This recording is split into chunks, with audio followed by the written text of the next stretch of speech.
Kun kaartaa Falastiin bara 1946 yoo ta'u, kunis kaartaa Falastiin kan bara 2023ti. Jijjiiramni cimaan kun kan dhufe lammiilee Falastiinotaa kumaatamaan lakkaa'aman ajjeesuunii fi waggoota 70 oliif namoota miiliyoonaan lakkaa'aman qe'ee isaaniirraa buqqisuuni. Seenaa lafti Falastiin akka xiqqaatu seenaa bu'uureffamaa fi babal'ina mootummaa Israa'el haa ilaallu.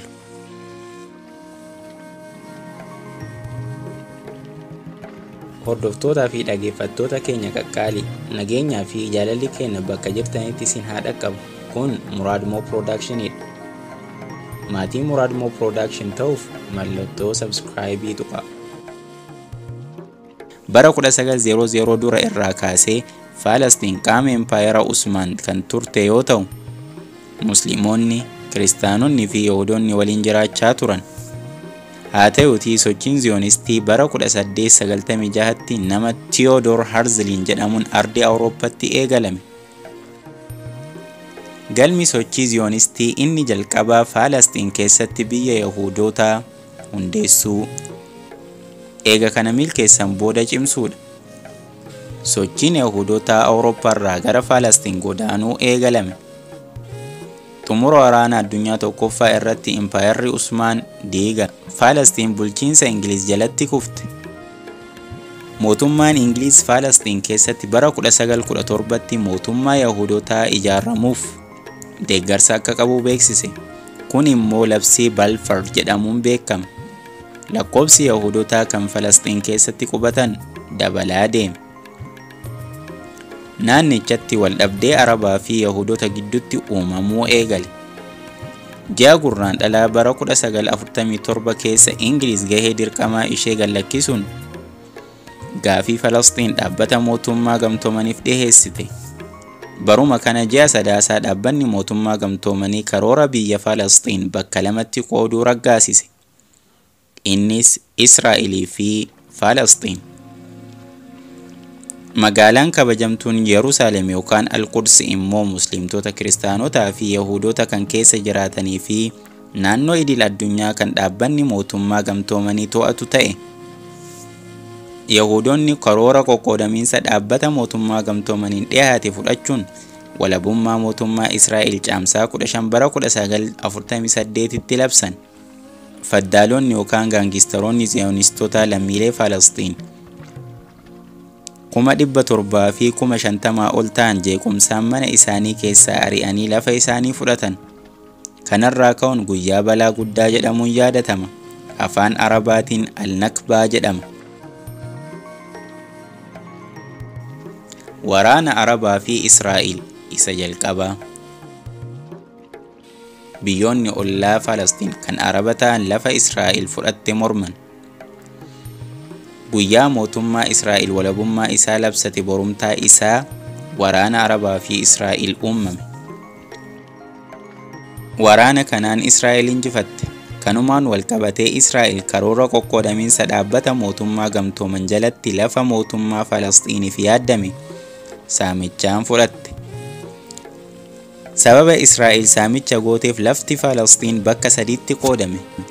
Innis West Bankii fi Baha Al-Quds yookaan Yerusaalem Joordaan jala taate.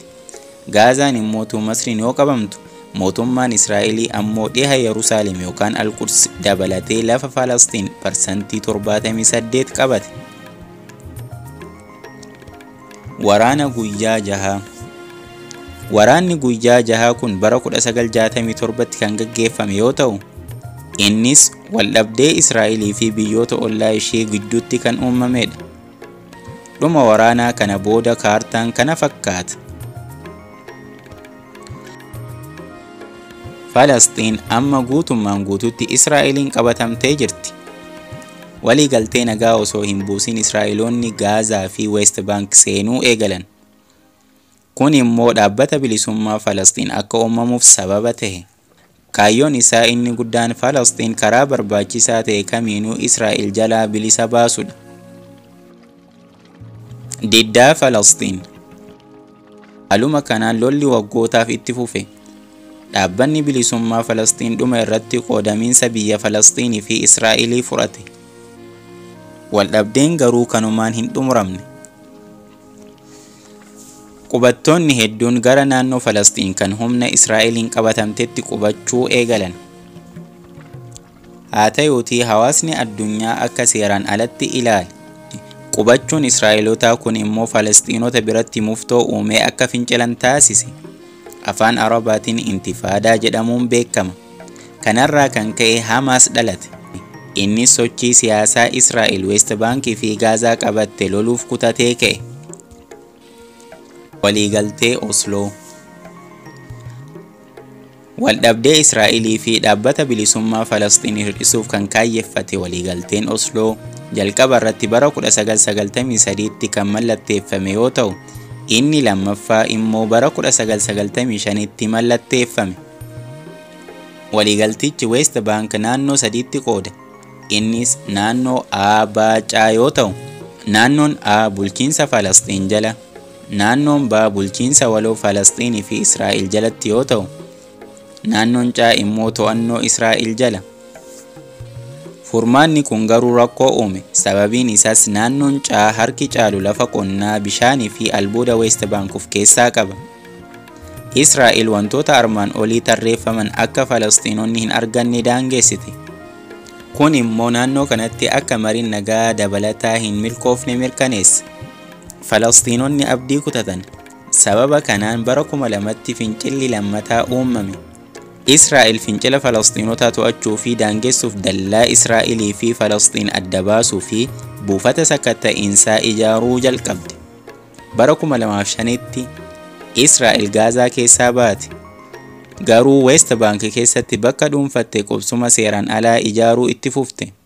Hamaas Gaazaa keessatti aangoo dhuunfate. Sababa kanaan West Bank fi Gaazaan hoggansa adda addaatiin hogganamu. Bara 2017tti jeequmsi Gaazaa keessatti dhoohe. Sana booda Israa'el naannoo marfame kanarratti uggura kaa'uun sochii lafaa, kan qilleensaa fi kan galaanaa daangeessite. Haleellaa walitti fufiinsaan Falastiinota irratti raawwatamu. Israa'el bara 2008, 2012, 2014 fi 2021 haleellaa waraanaa Gaazaa irratti raawwatteetti. Barri 2022 lammiilee Falastiinota West Bank kan Israa'eliin bara 2005 irraa eegalee qabame keessa jiraataniif bara du'aa ta'e. Bara 2023tti Israa'el Gaazaa irratti haleellaa hedduu raawwatteerti. Sababa kanaanis namoonni baay'een ajjeefamaniiru. Onkololeessa 2023 Hamaas duula lolaa Al-Aqsaa jedhamu yookaan Al-Aqsaa Fuluud jedhamu eegaluun haleellaa guddaa Israa'el irratti dhaqqabsiiseera. Israa'el deebii kenniteen Falastiinota irratti waraana labsite. Namoota nagaa hedduu fixxe. Osoo hospitaalli hin hafin barbadeessite. Israa'el waldhabdee naannichaa xumura gochuuf yoomuma hayyamamaa taati. Hordoftoota keenya jaalatamoo fi kabajamoo kan isin waliin ture an Muraad Muhammad. Yeroo keessan irraa waan nu laattaniif guddaa galatooma. Yaada yoo qabaattan koomentii nu dhaqqabaa. Like, subscribe gochuu hin irraanfatina.